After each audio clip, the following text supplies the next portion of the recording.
পিরোজপুর বাংলাদেশের মানুষের কাছে, বিশেষ করে দল মত নির্বিশেষে যে যে ধর্ম পালন করে করুন, সবার কাছে বাংলাদেশের 64 জেলার ভেতরে পিরোজপুরটা একটা আবেগের জায়গা।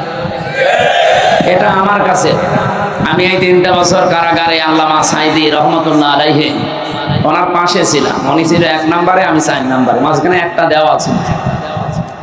আল্লাহর বান্দার সাথে মাত্র একবার দেখা করার সুযোগ দিয়েছিল জালেমরা, তাও 10 মিনিট। আমাকে বলেছিল, হামজা যদি বাইরে যেতে পারো, আমি তো আর যেতে পারবো কিনা জানি না, যদি যেতে পারো চট্টগ্রাম আর খুলনা বিভাগের মানুষদেরকে বলবা কোরআনের কথা বলতে কোনোদিন আমি পিছপা হইনি। তোমাকেও আমি বললাম, কোনোদিন কোরআনের কথা যেভাবে জানো ওইভাবে বলবা, পিছপা হবা। আমার মাঝে মাঝে মনে হয় আল্লাহর এই ওলির মাথা আর আমার মাথায় এখনো লেগে আছে। আপনাদের যে দৃশ্য আজকে আমি আসার পর থেকে দেখছি, কোরআনের প্রতি ভালোবাসা, এই যে মহব্বত, এই যে উচ্ছ্বাস, আমার মনে হয় আল্লামা সাঈদীর জন্ম এই জেলায় হওয়ার কারণে আল্লাহ আরো ঢেলে দিয়েছে। তো কালকেও ছিলাম একটা জায়গায়, তো এরকম নিস্তব্ধতা পাইনি। বাংলাদেশের 630টা থানা, কম বেশি প্রায় জায়গায় আমার যাওয়া হয়ে গেছে। শুধু এই জেলায় আসলে দেখি এই জেলার মানুষেরা কোরআনের আওয়াজ শুনলে শান্ত হয়ে পড়ে। আল্লামা সাঈদী রহমতুল্লাহ আলাইহি এই জেলায় আল্লাহ জন্ম দিয়েছিলেন, তাকে পাঠিয়েছিলেন রব্বুল আলামিন। তার বরকতে মনে হয় আপনাদেরকে এত শান্ত শিষ্ট ধৈর্য সহ্য দিয়েছেন, আলহামদুলিল্লাহ। বাংলাদেশের ঐতিহ্যবাহী জেলা, এটা কিন্তু রেকর্ড হচ্ছে, লাইভ চলছে, তামাম দুনিয়া এখন দেখছি। আমি তামিলনাড়ু ছিলাম, সে দেখি আমার ওয়াজ চলছে তামিল ভাষায়, ওরা রূপান্তর করে শোনে। আমি থাইল্যান্ডে ছিলাম, সিঙ্গাপুরে ছিলাম, ওদের ভাষায় ওরা শুনতেছে চায়ের দোকানে বসে অথবা ল্যাপটপ নিয়ে, ওদের নিজেদের ভাষায়। মালয়েশিয়া ওই মালয় ভাষায় রূপান্তর করে শোনে। সুতরাং আমরা মনে করবো না যে শুধু আমাদের এই দেশের 18 কোটি মানুষ শুনছে, না, কোরআনের কথা বাংলাদেশ সহ বিশ্বে যেখানেই বলা হয়, সাঈদী সাহেবের আলোচনা তো সারা বিশ্বের বাংলা ভাষী মানুষ শুনবে। ওই সময় তো প্রযুক্তি এত উন্নত হয়নি। এখন আমি এখানে বাংলায় বলছি, তাতে কি হয়েছে, বিশ্বের যে যেই ভাষায় কথা বলে 4500 ভাষা আছে। কত?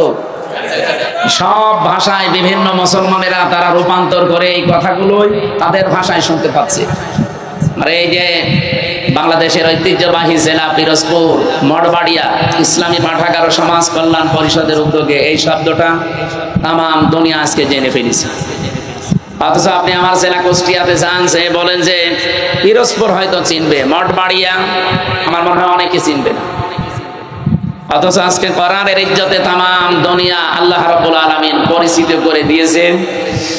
শহীদ মোস্তফা খেলার মাঠ মঠবাড়িয়া পিরোজপুর, মহাবিশ্বের মহাবিশ্বয় আমাদের মালিকের মুখের পবিত্র বাণী কোরআনে কারীম।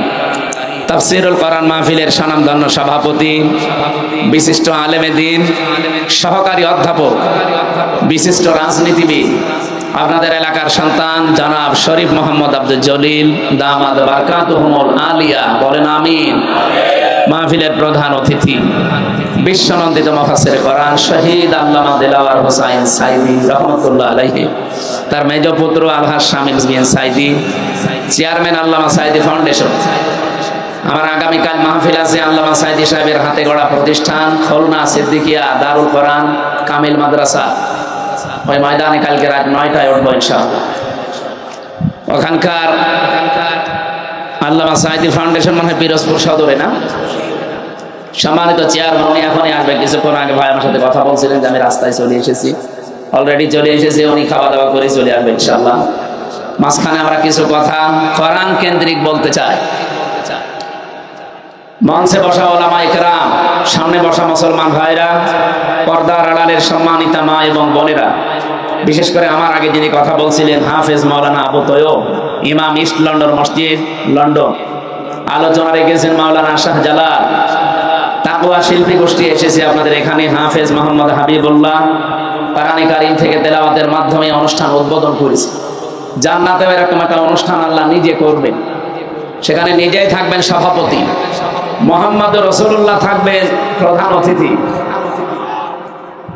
হযরতে দাউদ আলাইহিস সালাম, এইরকম হাবিবুল্লাহর মতো হাফেজ মোহাম্মদ হাবিবুল্লাহ কই এসেছে এখানে, হাবিবুল্লাহর মতো কোরআনে কারীমের সূরা তাহা তেলাওয়াত করে অনুষ্ঠান উদ্বোধন করবে। আমাদের নবী মুহাম্মদুর রাসূলুল্লাহ সাল্লাল্লাহু আলাইহি ওয়াসাল্লাম তিনি সূরা রহমান থেকে তেলাওয়াত করে যারা জান্নাত পাবে তারা যেহেতু শুধু শ্রোতা, অন্য কেউ সেখানে প্রবেশ করতে পারবে না, এই মানুষগুলোর সামনেই কোরআনে কারীমের সূরা রহমান তেলাওয়াত করে শোনাবে। আমরা তো কোনোদিন শুনিনি নবীর কণ্ঠ, আবু জাহেল শুনেছিল। সারা রাত পায়ের উপরে ভর দিয়ে দাঁড়িয়ে মুহাম্মদুর রাসূলুল্লাহর কণ্ঠের তেলাওয়াত শুনতো, যদিও বিরোধিতা করত। আল্লাহ আমাদের ভাগ্যে রাখেননি, ১৫০০ বছর পরে হলেও আমরা এসেছি। কেমন যে হবে আল্লাহ যেন ওই দিন শোনার মতো একটা সুযোগ আমাদের দান করেন। সর্বশেষ সভাপতির বক্তব্যে মহান আল্লাহ নিজেই সূরা রহমান কোরআনের দিল বলা হয়, এক একটা আয়াত তেলাওয়াত করে বান্দা বান্দীদের সামনে 50 আলফা সানা মিম্মা তাউদ্দুন, 1 2 করে যেভাবে গণনা করেন 50,000 বছর।